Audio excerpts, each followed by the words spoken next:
오늘 예배를 통해서 하나님을 대적하는 모든 견고한 진들 여리고성은 무너지기를 바랍니다.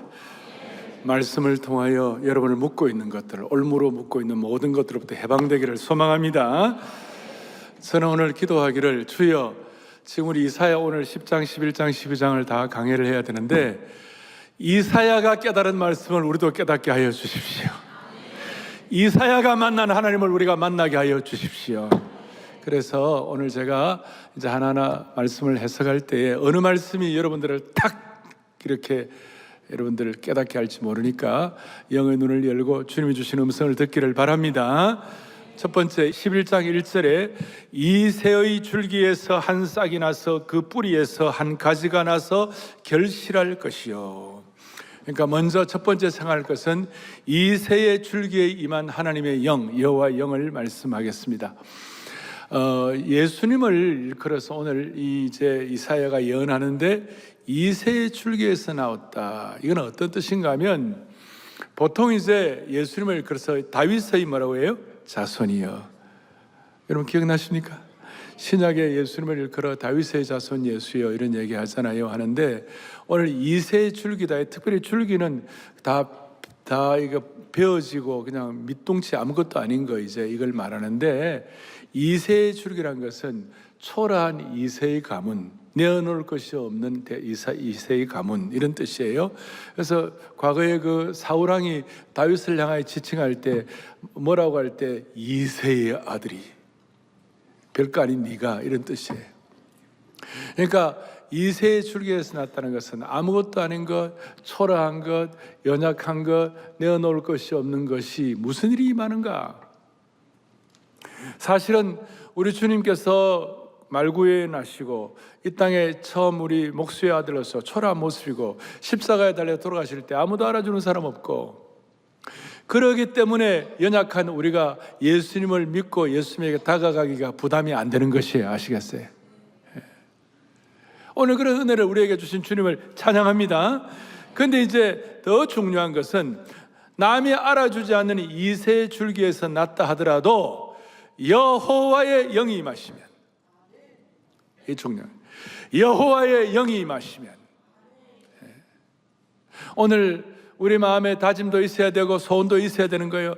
우리 아무것도 아닌 무명한 유명하지 않는 가문이라도 유명하지 않는 인생이라도 오늘 이 새 줄기에 임하신 주님의 영이 임할 때 어떤 대반전이 일어나는가?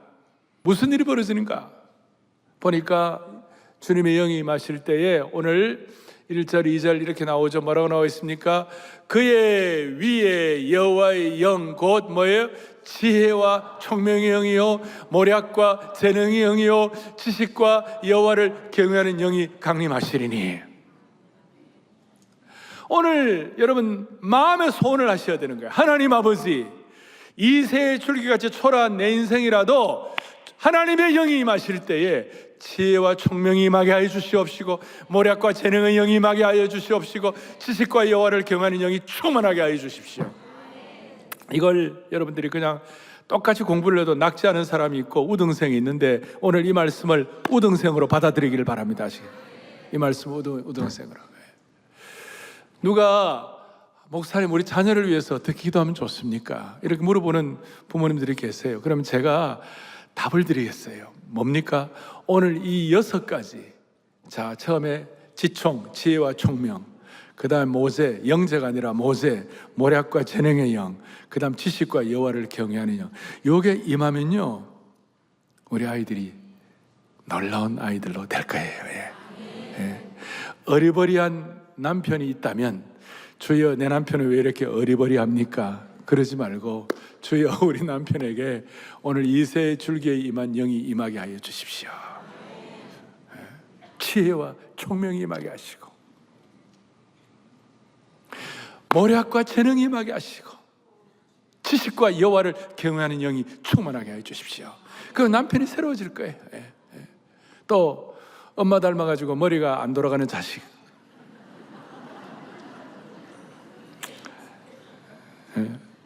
머리가 안 돌아가는 자식을 위하여 조금 전에 말해서 기도할 때 이거 진짜 마음을 다 여러분 기도하면 하나님이 일하실 것이에요. 이것은 여러분 개인도 그러고 공동체도 그렇고 우리 민족도 마찬가지예요. 지금 나라 우리 어려움을 많이 겪고 있어요.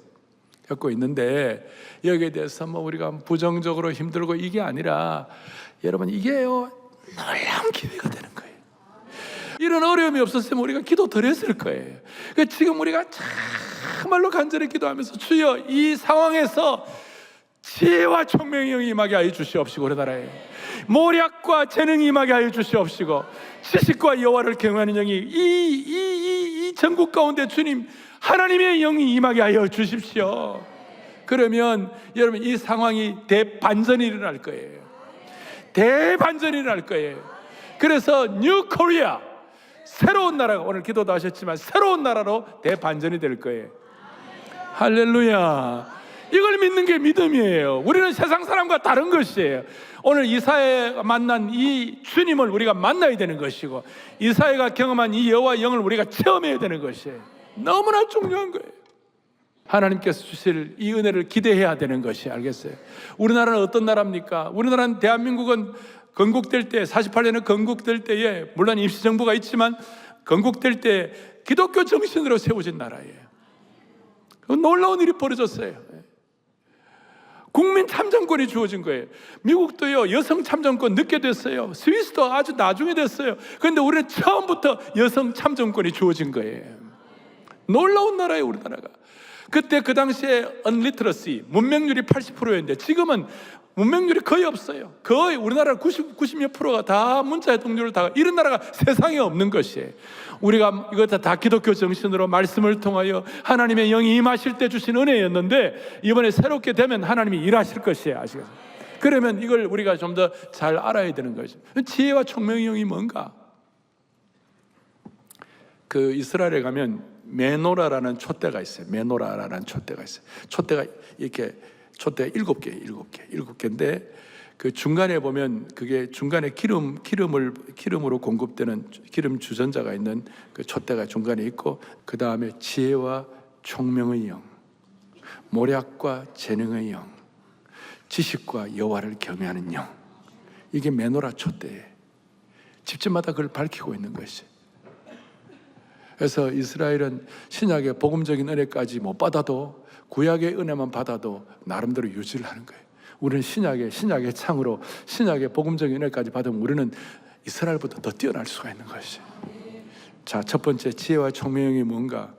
이것은 인간의 삶 속에서 필요한 성령이 주시는 놀라운 축복을 말씀하시는데 예수님의 사역은 지혜와 총명 그 자체로 예수님의 사역은 지혜와 총명이 뿜어져 나온 줄로 믿습니다. 여기서 특별히 총명은 뭐냐면요, 총명은 차이를 분별하는 능력이에요.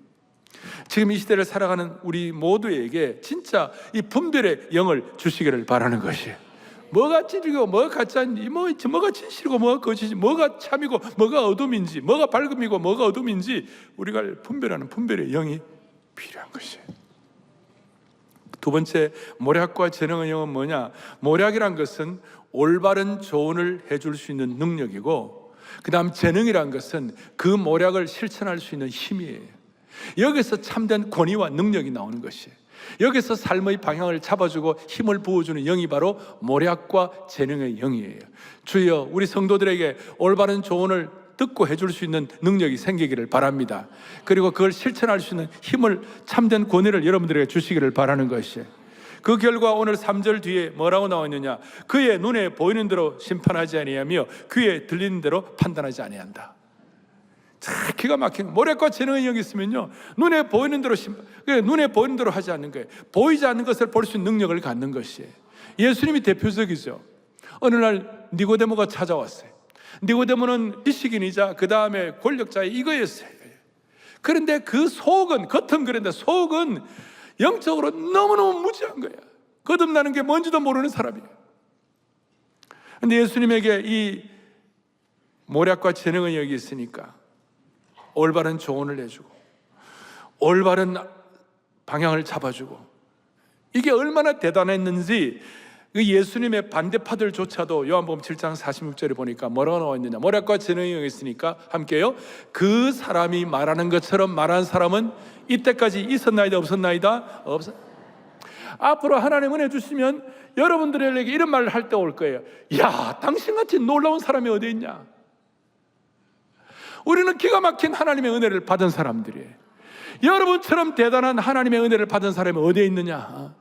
그렇게 물어볼 정도로 모략과 재능의 영에 충만한 축복이 있기를 바라는 것이에요. 세 번째 쌍은 지식과 여호와를 경외하는 영이라고 그랬어요. 이 지식과 여호와를 경외하는 영의 의미는 예수님과 하나님 아버지 사이에 친밀한 관계를 말해요. 하나님을 경외하게 되니까, 주님이 하나님을 경외하니까 하나님과 친밀한 관계가 된 거예요.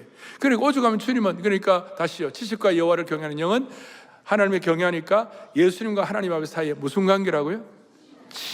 친밀하니까 요한복음 8장 오면 예수님 뭐라고 그래요? 신약의 창으로 해석할 때 사람들은 하나님 모르지만, 너희는 하나님 모르지만 나는 하나님을 안다 그랬어요. 이 친밀함을 통하여 놀라운 절제력과 고요함을 경험하게 됩니다. 절제력과 뭐라고요? 고요함을. 무슨 뜻입니까? 예수님은 어떤 경우에도 상황을 통제하시고 놀라지 않으시고 요동치 않으셨어요.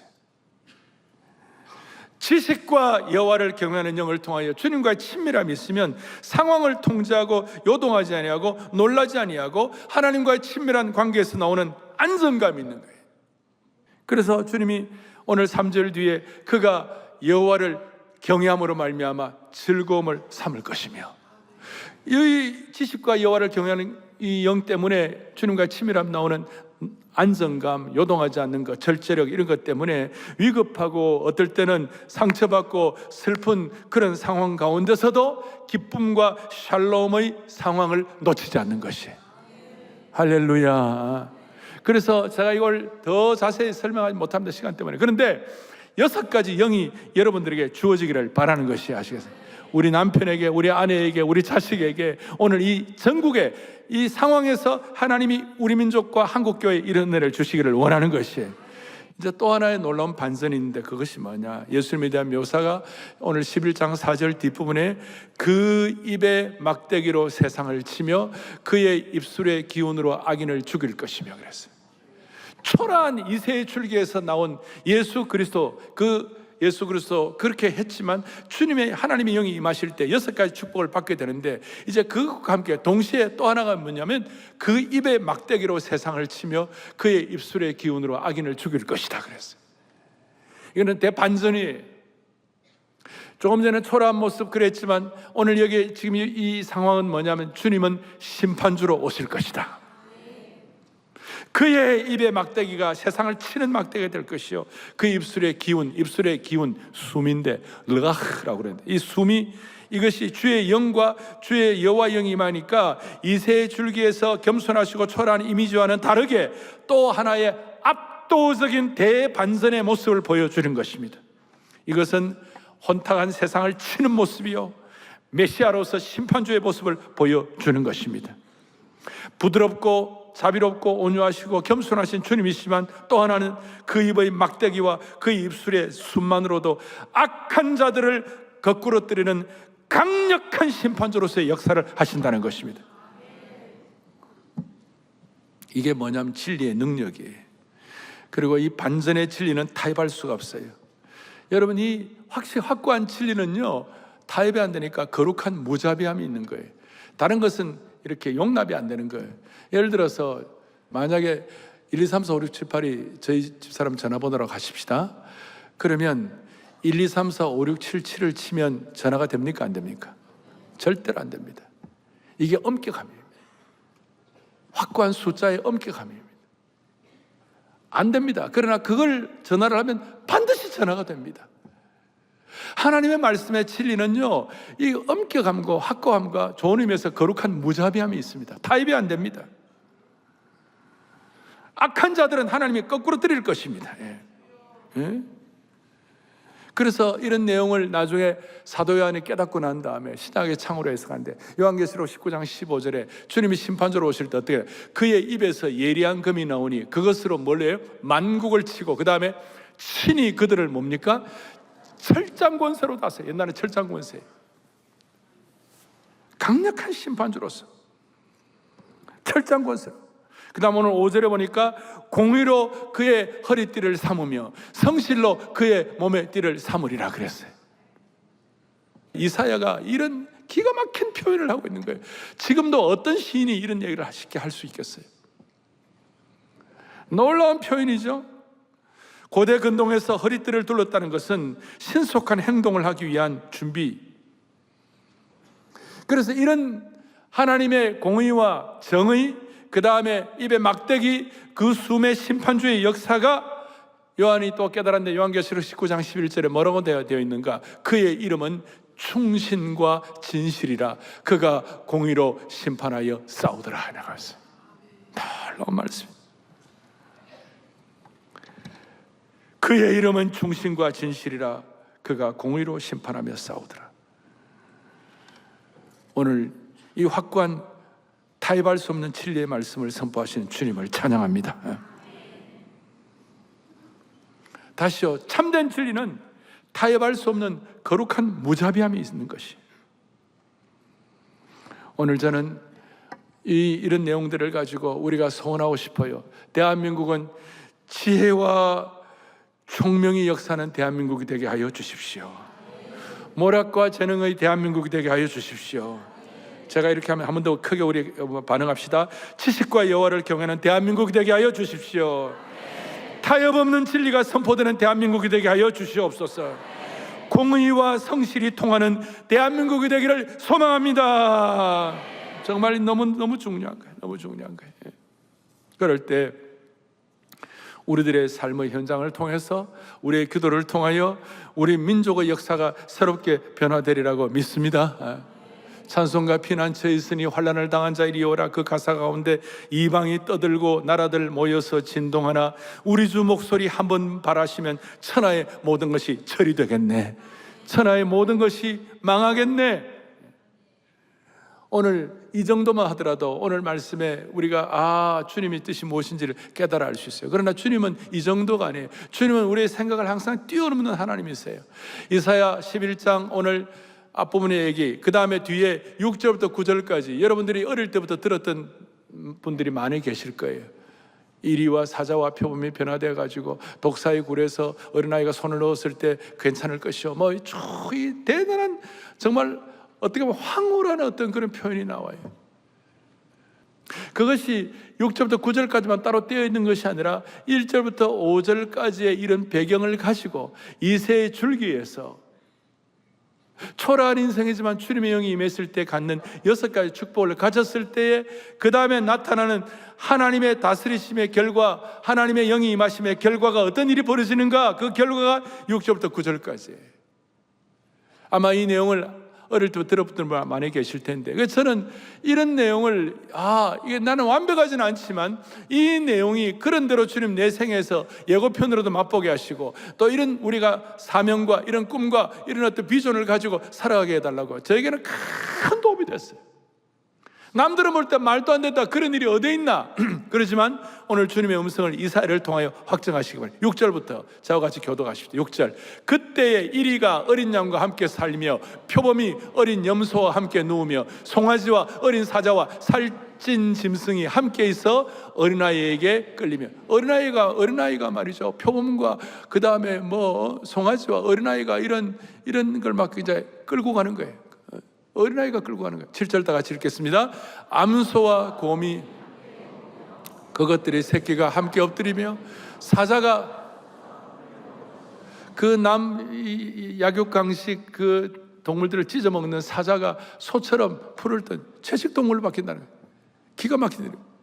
8절 9절 다 같이 읽겠습니다. 보겠습니다. 있을 수 없는 일이 벌어지는 거예요. 같이 보겠습니다. 젖 먹는 아이가 독사의 구멍에서 장난하며 젖된 어린아이가 독사의 굴에 손을 넣을 것이라. 잠깐 여러분 상상을 해보세요. 만약에 젖된 어린아이 엄마가 젖된 어린아이 2살 3살밖에 안 되는 아이가 독사의 굴에 손을 넣을 때 그 어머니가 얼마나 기함을 하겠어요.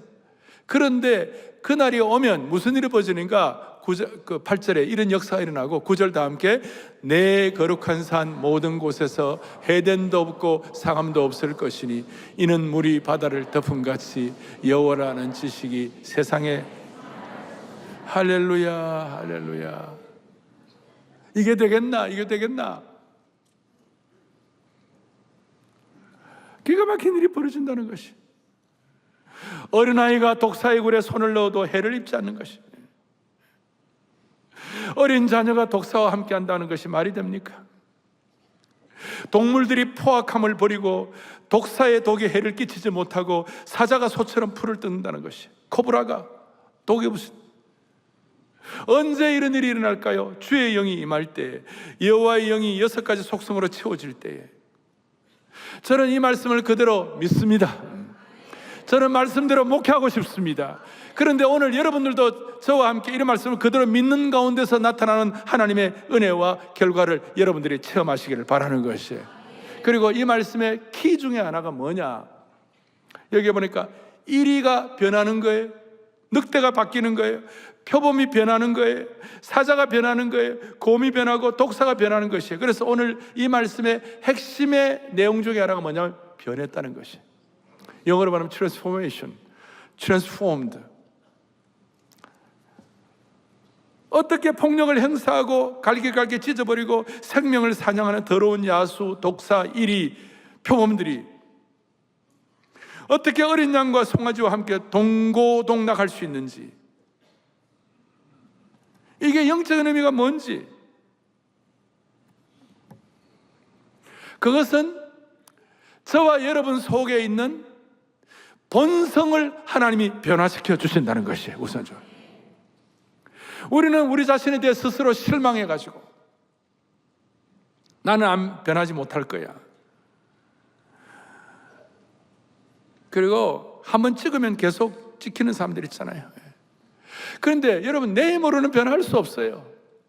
그러나 주의 영이 임하시는 것에 대한 눈을 뜨고 주의 영이 강권적으로 역사할 때 이런 기적이 일어나게 되는 것이에요.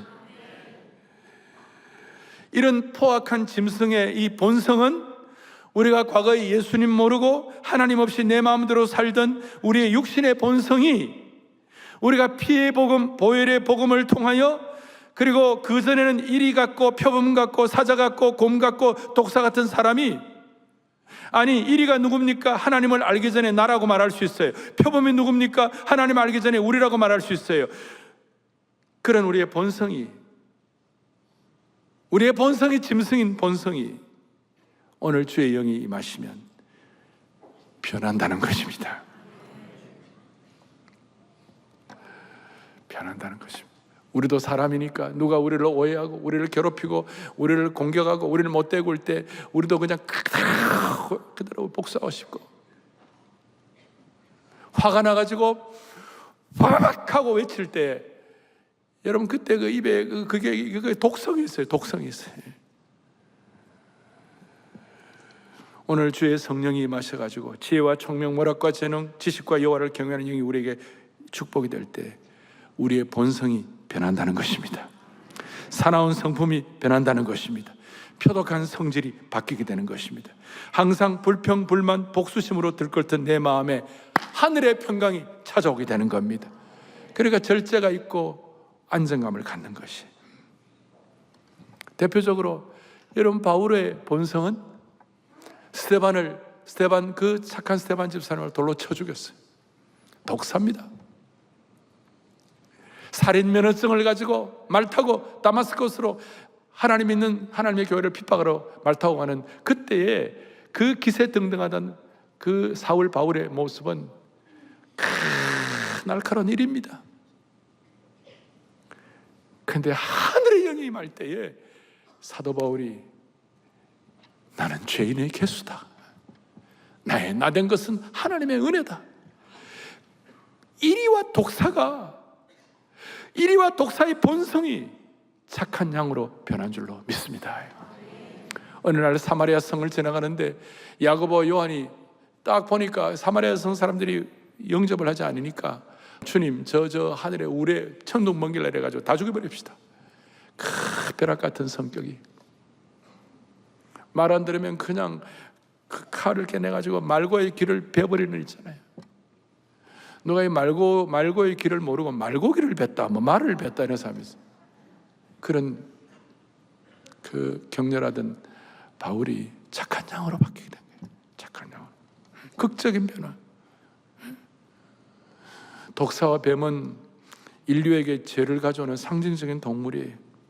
그런데 그 독사가 아이와 함께 공존한다는 것은 주님의 영이 임하면 원수라도 용납할 수 있는, 복수심으로 이글거리던 우리가 희한하게도 내 마음의 동산이 상함도 없고 해됨도 없는 거룩한 동산으로 보혈 복음을 통해 성취가 되는 것이에요.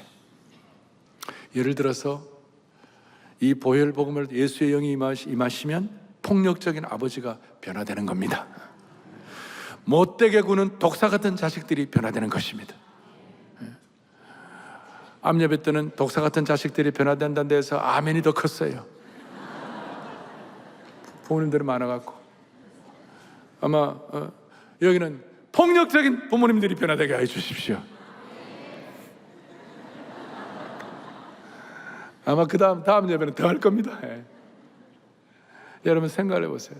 로마는요, 피 묻은 보혈 복음이 들어가기 전까지 로마 제국은 독사였고 표범이었고 일이었어요. 얼마나 잔인한지. 콜로세움에 사자를 풀어놓고 사람들을 뜯고 있잖아요. 피가 철철 흘리고, 금투사의 나라 글래디에이터가 그래서 사람들을 찔러 죽이고, 그걸 보고 포도주 술 마셔가면서 음식 먹으면서 웃고 박수치고, 그게 다 독사고 그게 표범이고 그게 다 이리들이지. 예수 믿는 사람들을 갖다가 거기다가 화영대에다가 그냥 불을 타 죽이면서 막 박수치고 웃고, 그게 사람입니까? 그런데 그게 복음이 들어가니 400년 만에 그 포악한 그 본성들이 주님을 섬기는 은혜로 바뀐 줄로 믿습니다. 믿습니다. 여러분, 아직도 내 마음에 누군가를 미워하고 마음에 칼을 갖고 있는 사람은 예수님을 제대로 만나지 못한 것입니다. 지혜와 총명의 신이 뭔지를 경험하지 못한 것입니다. 오늘 진리와 비진리에 대해서는 막대기와 철장 권세로 하시는 주님이시지만 피의 복음을 통하여 우리를 본성의 변화를 시켜주는 주님을 믿도록 하십시다. 그럴 때 10절에 무슨 결론이 나옵니까? 10절에 놀라운 말씀이 나와요. 그날에 이새의 뿌리에서 한 싹이 나서 만민의 기치로 설 것이다. 진리의 깃발, 배널 오브 트루스, 만민의 깃발이 된다. 그럴 때 열방이 그에게로 돌아온다. 만민의 기치로 산다. 무슨 일이 벌어집니까? 오늘 11장 12장 사이에 그날이라는 말이 여러 번 나와요. 4번 이상 나오는, 그날이라는 말이 여러 번 나오는데, 그날에 오늘 이런 은혜를 받을 때 변화될 것이다. 11절에 그날에 주께서 다시 그의 손을 펴사 그의 남은 백성을 아수르와 여러 군데로부터 회복시켜 줄 것이라. 심지어 14절에 보니까 에돔과 모압과 원수 같은 이방들도 다시 회복되게 될 것이다. 그날에. 그리고 이제 놀라운 말씀 12장 1절에 그날에 내가 말하기를 여호와여 주께서 전에는 내게 노하셨사오나 이제는 주의 진노가 돌아선 줄로 믿습니다. 주의 진노가 돌아섰다는 것이, 주께서 나를 안위하시려니 내가 주께 감사하다. 전에는 노하셨으나 이제는 진노가 돌아서서 회복되는 은혜를 받게 된 것입니다. 그리고 이 은혜를 받고 12장 2절에 놀라운 찬송이 나오는데, 놀라운 찬송 요절이 나오는데, 오늘 여러분 여기 써놓았어요. 12장 2절에 앞면 써놨는데 12장 2절 다 같이 우리 크게 찬송하듯이 크게 고백합시다. 보라, 하나님은 나의 것이다. 내가 신뢰하고 두려움이 없으리니 주 여호와는 나의 힘이시며 나의 노래시며 나의 구원이심이라. 아멘. Behold, 보라. 적당히 보는 것이 아니라 선포하는 마음으로 다 깨달으라. 하나님은 나의 구원이시라. 여호와는 나의 힘이시며 나의 노래시며 나의 구원이 되셨도다. 주 여호와는 나의 힘이시며 나의 노래시며 나의 구원이시라. 우리 절에 이런 복음성가 찬양이 있었잖아요. 그리고 2절 나의 힘이 되시고 나의 노래가 되셨는데, 3절은 더 놀라운 점층법으로 올라갔어요. 3절 다 같이요. 그러므로 너희가 기쁨으로 구원의 우물물에서 물을 기르리로다. 아멘. 조금 전에 나의 구원이시고 나의 노래이신 단수였어요. 그런데 3절에서는 너희들이 복수가 되는 거예요. 너희들이 기쁨으로 구원의 우물물에서 물을 기르리로다. 저는 이게 너무 좋아요. 여러분과 저는 오늘 초라한 2세의 줄기라고 할 수 있는 부족함이 많았다 하더라도 6가지 영이 임하시고 주의 입의 막대기와 주의 숨의 심판줄에서 능력이 우리에게 조화될 때 무슨 일이 벌어지는가? 우리 모두에게는 구원의 우물물에서 물을 기를 수가 있으리라. 구원의 우물물이란 말이 기쁨으로 구원의 우물을 기는, 이게 너무 감사한 표현이에요. 너무나 기가 막힌 표현이에요. 그냥 적당한 물이 아니라 구원의 우물물이에요. 여러분, 물은 생명의 기원이고 물은 풍성하게 하는 것이고 메마른 인생을 새롭게 하는 것이 물이 되는 줄로 믿습니다. 특별히 우물물의 능력이 나타나는 것이에요. 그것이 뭐냐? 요한복음 4장에 보니까 수가성 우물가에 있는 그 여인에게 주님께서, 주님의 영이 임하실 때 뭐라고 그랬어요? 내가 너에게 주는 물을 먹을 때 영원히 목마르지 않아, 내가 샘솟는 샘물이 돼가지고 다시는 목마르지 아니하리라. 할렐루야. 다시는 목마르지 아니하리라. 놀라운 구원의 우물물이 되는 것이. 그럴 때 기쁨의 샘물을 기르리로다. 제가 오늘 시작할 때 여러분의 삶에 묶여진 것, 얽매인 것, 그리고 우리를 대적하는 모든 것부터 자유함과 새로움이 선포되기를 원합니다. 기억나시죠? 방법은 뭡니까? 이런 주님의 영을 체험하고 난 다음에 구원의 우물들을 길어 올릴 때 하나님 주시는 축복이 되는 것이에요. 그리고 제일 기가 막힌 표현이 뭐냐면요, 오늘 9절 뒤에 있는 말씀, 물이 바다를 덮음같이 여호와를 아는 지식이 세상에 충만할 것임이니라. 어마어마한 표현이에요. 얼마의 물이면 바다가 덮이겠습니까? 그런데 물이 바다를 덮이는 이것을 신학적으로 해석을 하면 이게 마치 노아의 방주 시절에 노아 때 홍수가 덮여가지고 완전히 새로운 세상이 된 것처럼 이전 것은 싹 폐역하고 오염된 건 정리되고 완전히 새로운 세상, 남은 자 노아의 자녀들을 통하여 역사하시는 그런 은혜가 물이 바다를 덮음같이 여호와를 아는 지식이 온 세상에 충만할 것입니다. 여러분, 이것은 너무나 신선한 것이에요. 최고의 극치는 물이 바다를 덮는 것입니다. 얼마나 파워풀합니까? 얼마나 대단합니까? 얼마나 엄청납니까? 압도적인 구원의 물이 바다 덮음 같은 역사가 오늘 이민족에게, 여러분 가정과 개인에게 일어나기를 간절히 바라는 것이에요. 너무나 놀라운 것이에요. 금요일 날 우리는 교육자 수양회를 했습니다. 제가 교육자 수양회를 하면서 제가 우리 교육자들에게 제가 당부를 하면서 또 고백을 하고 우리가 합심을 마음을 같이 하는 게 뭐냐면, 하나님의 일은, 주님의 일은, 주님의 사람은 언제 어느 때라도 끝까지 활력을 유지하는 것이다. 물이 바다를 덮음같이 구원의 우물물이 있기 때문에 이 생수의 역사가 날마다 있으니까, 주의 영이 임하니까 스타일은 다르고, 어떤 사람은 조신하고 조용한 스타일이 있을 것이고, 어떤 사람은 좀 이렇게 뭐라 할까요, 외향적인 성격이 있을지도 모르겠지만, 그러나 한 가지 분명하게 맹맥히 흐르는 기본은 뭐냐? 예수 믿는 사람은, 주의 영이 임하는 사람은 환경이 어떻게 되든 상황이 어떻게 되든 상관이 없이 구원의 우물물을 길어오르는 사람이고, 물이 바다를 덮음 같은 역사를 체험하는 사람들이기 때문에 끝까지 활력을 유지할 것이다. 여러분 생애 끝까지 우리는 죽은 하나님이 아니라 살아계신 하나님을 믿는 거예요. 이사야가 깨달은 이 말씀을 믿는 것이에요. 이걸 여러분들은 어느 정도 여러분들에게 체험될지는 모르지만 이 말씀을 그대로 믿을 때에 이유야를 막론하고 끝까지 여러분들의 생애는 활력으로 지속될 것입니다. 생명의 물의 풍성함을 체험하게 될 것입니다. 이 민족에 주님이 역사하여 주셔서 우리나라가 새 나라가 되고, 이 과정을 거치고 새 나라가 되어가지고 세계를 향도하는, 지금 대한민국이요, 지금 전 세계 선교사 파송으로는 2위, 3위, 숫자로는 절대 숫자는 그렇지만 크리스찬 숫자로 비교해서 세계 선교사 파송 율이 대한민국이 세계 1위예요. 우리가 이 마음 가질 때 세계 1등 국가가 될 것이에요. 이 상황을 잘 이겨내도록 하십시다. 예. 지혜의 영, 총명의 영, 모략의 영, 재능의 영, 여호와라는 지식과 여호와를 경외하는 영을 통하여 우리의 본성이 바뀌고 새로워짐으로 말미암아 구원의 하나님을 찬송하도록 하십시다. 80년대에 대한민국이 정말 어려웠을 때 명동의 YWCA라는 그곳에서 예수전도단이라는 선교단체가 있었어요.